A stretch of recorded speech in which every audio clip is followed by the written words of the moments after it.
Welcome to the Table Podcast, where we discuss issues of God and culture. Brought to you by Dallas Theological Seminary.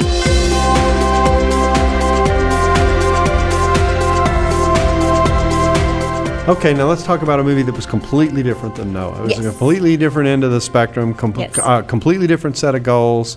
If I can say it this way, everything perhaps a person coming out of the church would want out of a movie in many ways. It was the movie that was first mentioned in the email that I read, God's Not Dead. Yes. Produced, I take it, by Christians. I think they would call Purity Films or Pure Film or something like that. Pure Flicks, okay.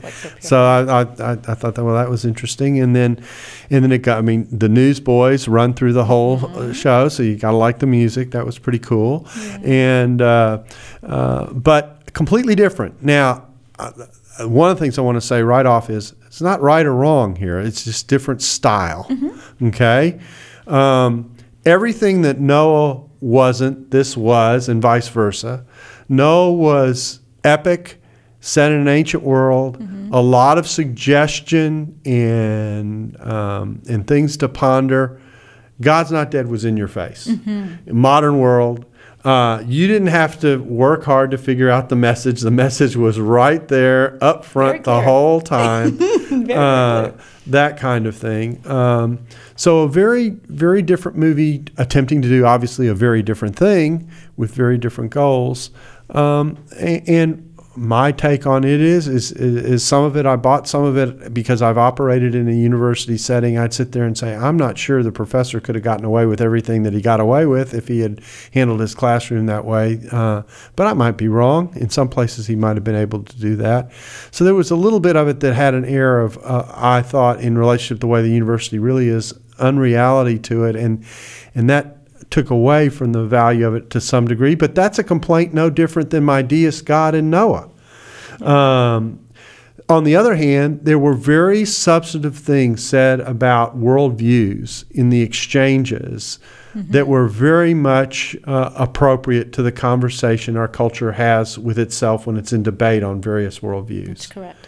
Yeah. And so it was, from that standpoint, it was valuable. So my read on God's Not Dead was mixed in a similar but distinct way, given the different genre and the way it was handled, from Noah. And again, we're talking again about this word I'm going to use a lot now, nuance, as we read these movies. What was your take on God's Not Dead? I'm so glad you asked. It's the same thing that I told to people that asked me after they knew that I saw it. I said it is a movie by Christians, for Christians, about Christians, right? And that type of movie will hit a home run every single time with the Christian community. The filmmakers knew that, and they made a movie that the Christian community could champion.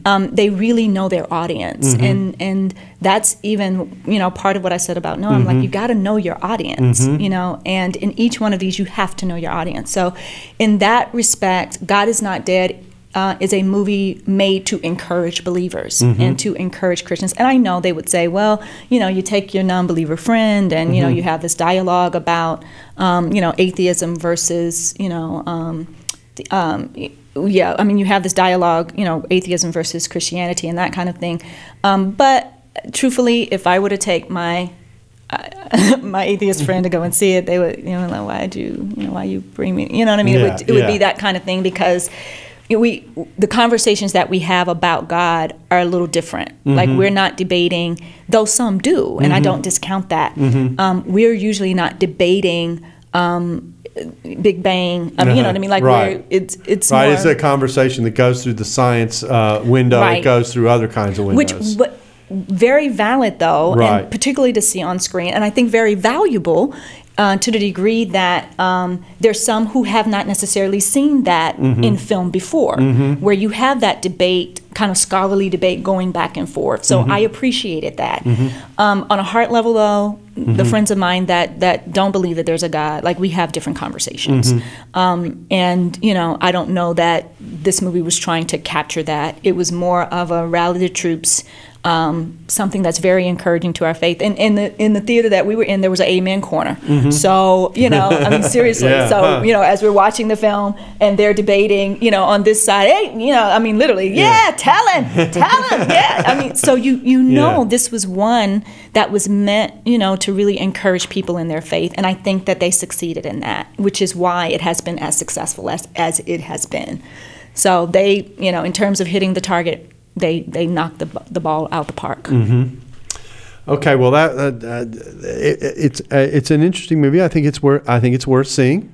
It's another one that puts the conversation on the table from a completely different angle, and there are angles to see. I think you're right. I think most of the non-believing public that would go see it would probably say, I think I'm seeing a caricature of what I represent as opposed to what I really feel and why I feel it. And I think that's probably true. I mean, but I don't know it was made for them. That's the problem. And so that's why it doesn't cross over, so that's the point. No, that's exactly. Not. So for Christians, exactly. By Christians, about Christians. Yeah. So, it like I say, it was an interesting movie, and I've seen people trash it. I've seen people praise it without any qualifications, and I think it lies somewhere in between.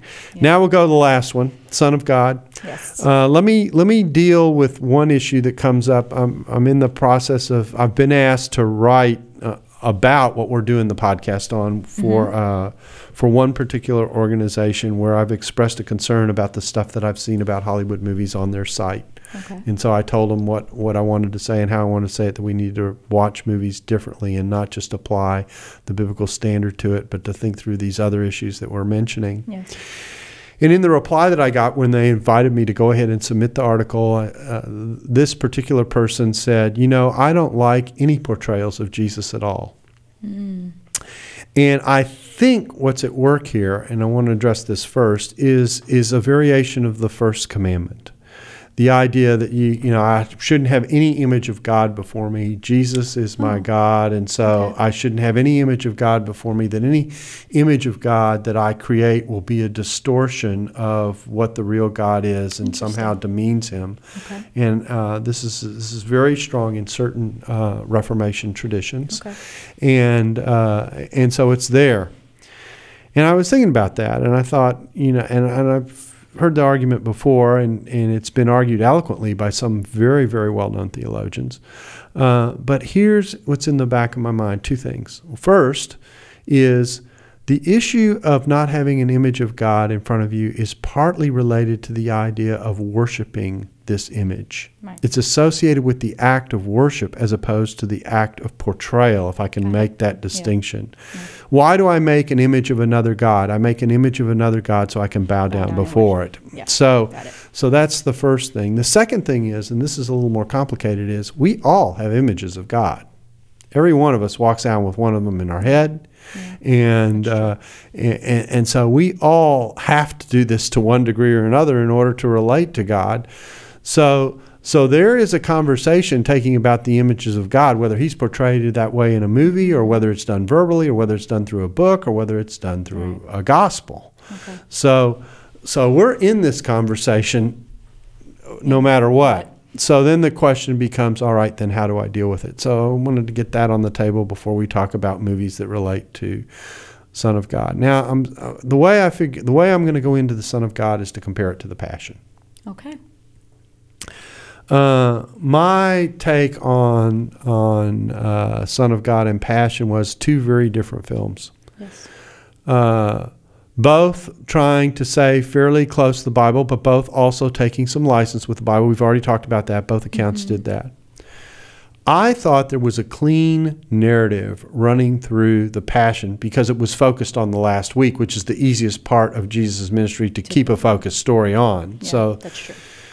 The Son of God, because it took the swath of Jesus' life, even beginning all the way back to His birth, felt more like there's this story about Jesus, there's this story about Jesus, there's this story about Jesus, there's this story about Jesus. But I had a little bit of trouble in terms of the film following the narrative line of what was being covered as we were moving through the various stories. Not that it wasn't effectively portrayed, and there are certain scenes that I thought were brilliant. I remember the first time, this film was a packaging of stuff that was done for the series, The Bible. And in fact, it struck me as a film that looked like it was more made as an adaptation for TV that now is on the big screen. That shouldn't surprise us. That's exactly what it was. Right. But one of the scenes that struck me the most when I saw the previews of the Bible, and I should make a full disclosure, I did some consulting work with the team when they were putting it together very, very early on. But one of the scenes was the scene where Jesus' hand turns and you can see the nail print coming through, and I thought, wow, what a way to visualize that. Very, very effective, very, very powerful, and they wrestled with imagery in a completely different way than the Passion. The Passion imagery was about shock. Okay, I described the Passion as a shock and awe Jesus movie. Because it was the violence of Jesus's death was in your face all the way through. Yeah, it was very violent. In contrast, this was the person of Jesus moving from event to event. You saw his compassion. You saw him wrestle with things, and you were getting a sense of who this figure was as you move through. Even though, like I say, I think they did wrestle a little bit with the narrative line, having a narrative line, whereas the Passion had a compelling narrative line that it was working with. Right. So I compare the two films, and I found myself, in all honesty, much more moved by the Passion, whether that has to do with my own faith commitment to the cross and the fact that that was so central in that movie, versus the more generic way in which Jesus' mission was handled, the Son of God or not. I don't know. I haven't had enough time to process that reaction. But that's how the Son of God struck me. Again, good film. Right. I think it gave us good glimpses of Jesus' life. There are places where it plays with the narrative in ways that bothered some people but didn't bother me. Let me give you two examples. Okay. One was said to be the Son of God at the Last Supper doesn't mention sin at the Last Supper. So there's no sin in the story. And to make matters worse, when he announces Judas's betrayal, he goes and tells Judas to do what he does quickly. And someone said, oh, that's a hint of the Gnostic view of Judas and the Gospel of Judas.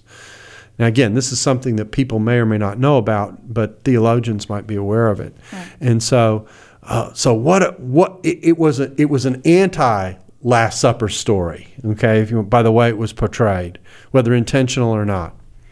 Two things about that. One is the issue of sin is very much in the movie because the first miracle that Jesus performs early on is the healing of the paralytic, in which the story of sin is very much about what Jesus is about, and that shadows then the rest of the conversation.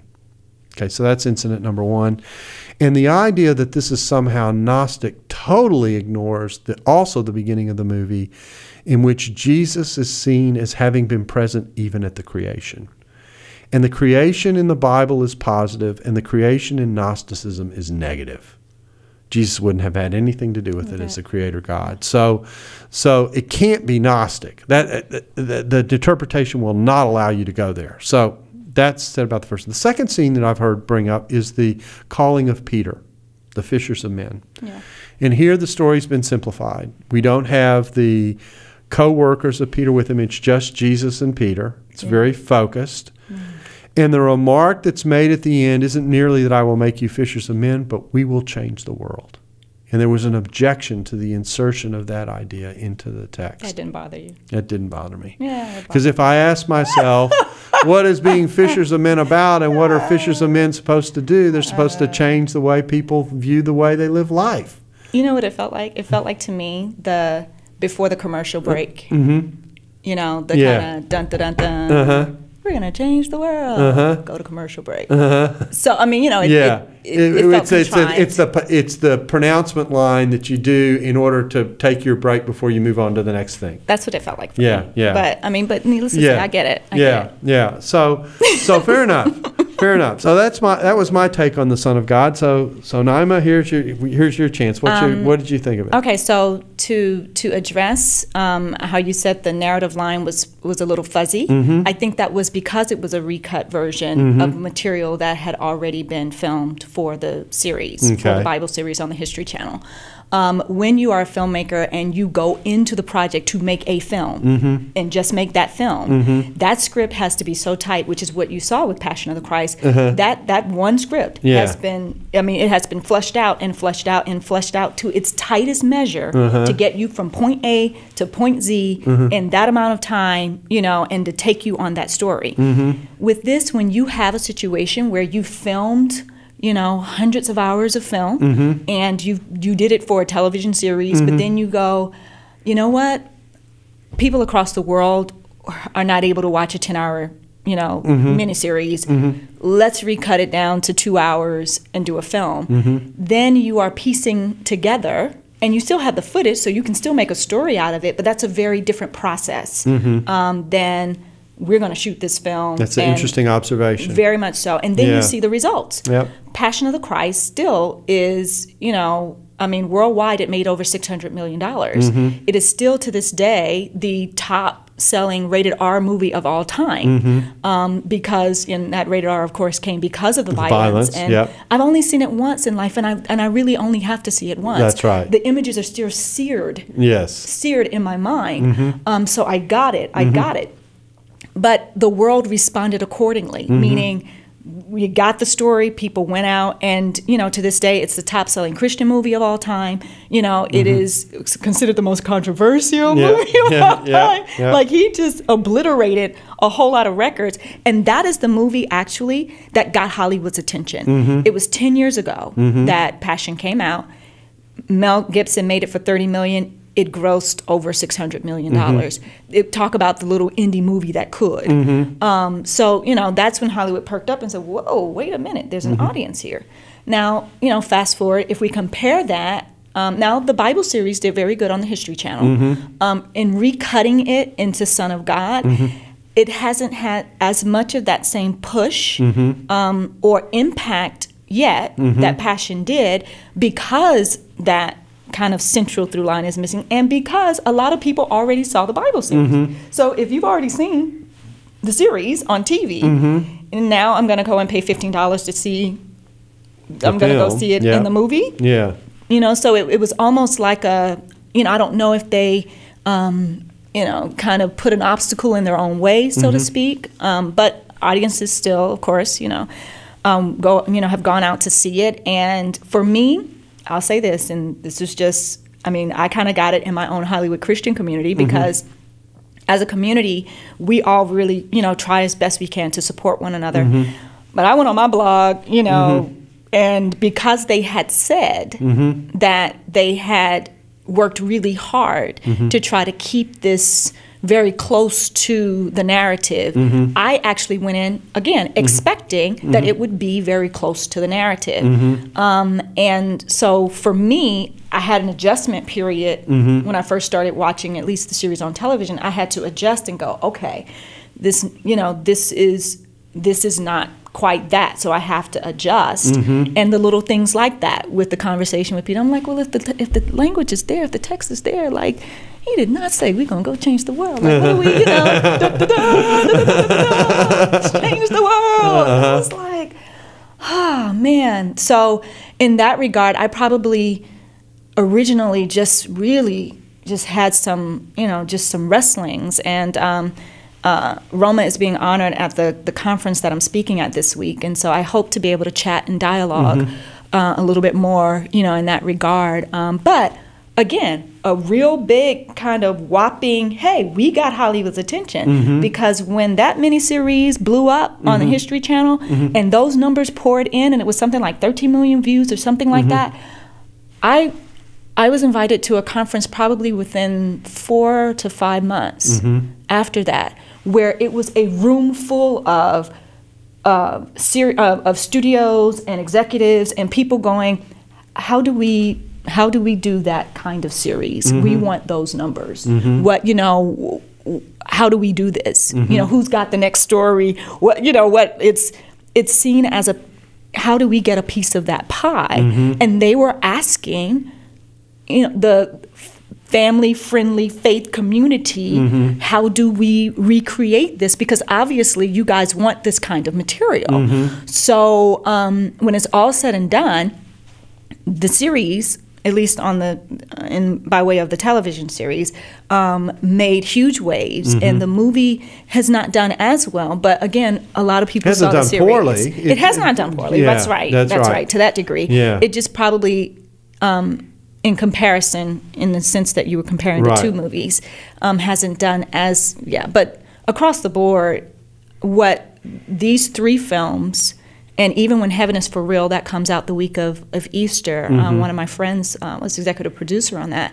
When that film comes out, and we saw it, and it was a very, very sweet film. And that's one very much like God Is Not Dead, that will be embraced by the family of faith, because it is such an innocent telling of who God is and who Jesus is through the eyes of a child. And in the screening that we were in, quick note, in the screening that we were in, there was an atheist in the room, and she said, I have to call myself a lapsed atheist. I wanted to hate this movie, but the portrayals are so authentic and so real, and the way that this movie was handled, she said, I'm just, wow. Wow. And so, you know what I mean? So in that degree. Shows what art can do. Oh, my goodness. Yes. Absolutely. So with these kind of 4 movies out the gate and doing so well, Hollywood's going, okay, you know, we're taking notice. We're seeing, and we will create more. Those last 3, though, are all independent films. So, and this is something that I mentioned even to some of the people that were were dialoguing with me. I said, I do not expect the studio system to produce a biblically accurate or Christian-themed movie that the church would be okay with. But the independent films are a little bit more able to do that. God Is Not Dead. Right. Heaven is for Real. They're more able to do that because you are financing your own idea. Like, you're the person that's financing them when you're doing it independently, and you don't have a studio with 50 people that have to sign off on whether or not this goes to screen or not. Does that make sense? Yeah. And that is, at the end of the day, that's the bottom line. And I know we don't want to talk about that. We don't want to talk about that. But that's the bottom line. The bottom line is, this is still a business, and the people that sign the check get the authority to decide what will actually be on the screen.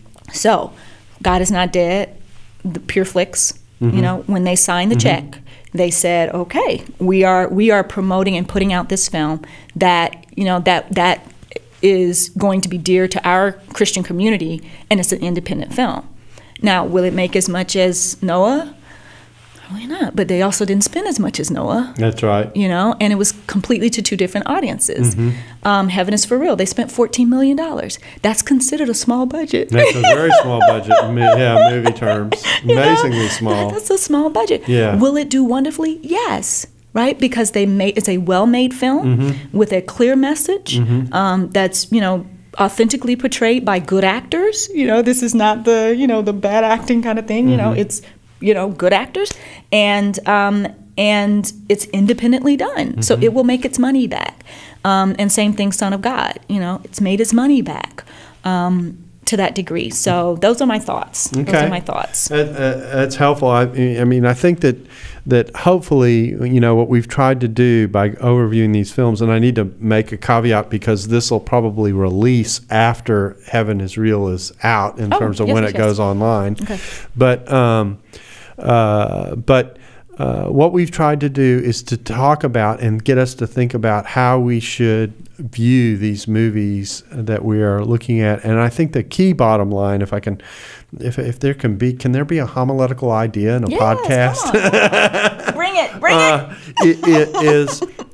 is to, yes, assess the material for its biblical faithfulness and veracity as you see it. That's fine. But bring that conversation to the table, having seen the movie, and see the movie as an opportunity to discuss and engage at a cultural level about God with people whose conception of God is defined by a whole lot of other things.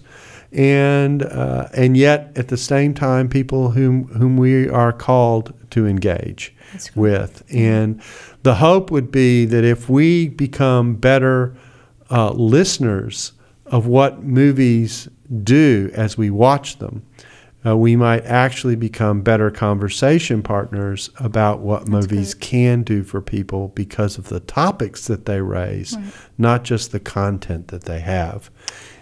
I think you said that so beautifully, in the sense that the top 3 movies of all time all have the storyline of a main character that was willing to give up his life for those whom he loved. Mm-hmm. Right? We identify with story, and we particularly identify with the story of love. Top movie is Avatar. The next one is Titanic, mm-hmm. and the last one is Avengers. Hmm. Those 3 have all done collectively, close to $7 billion. The world said that's a story that we relate to. Mm-hmm. So it's not just Hollywood is making, these anti-God mm-hmm. movies. No, they're making movies that they know we identify with and telling the story in a different way, right? Mm-hmm. Telling the story in a different way. Mm-hmm. As a community, we come to the table and say, hey, that story in Avatar right there, that's our story. We get that story. That's our story. Yep. That is exactly what God did for us, mm-hmm. right? Mm-hmm. That is exactly what Jesus did for us, mm-hmm. right? Mm-hmm. Avengers, Tony Stark, Iron Man is, he's sacrificing his life. He's mm-hmm. going up into the, against the aliens and flying into space, and you don't know if he's going to live, but he was willing. Mm-hmm. He was willing to sacrifice his life, and they thought they lost him mm-hmm. completely. We get that story. Mm-hmm. We say, hey, that's our story. That is the story. That is the story. But if we're not engaged in the dialogue, mm-hmm. if we're not at that table, we can't even say like, hey, that's our story, mm-hmm. right? That's right. So yes, I wholeheartedly agree. Hands down, agree. Yes. Well, thanks, Naima, for coming in. I really do appreciate that you were willing to come in a little early so that we were able to get you here in person. It's a pleasure to meet you face to face for the first time. And I'm going to tell you, I hope that we can get you back now and again to do this with us for different movies. Our goal, in part, on the Table Conference is to discuss issues related to culture, and certainly nothing drives cultural conversation as much as media does, and particularly movies. And so thinking about how to engage movies intelligently is important in thinking about the relationship between God and culture.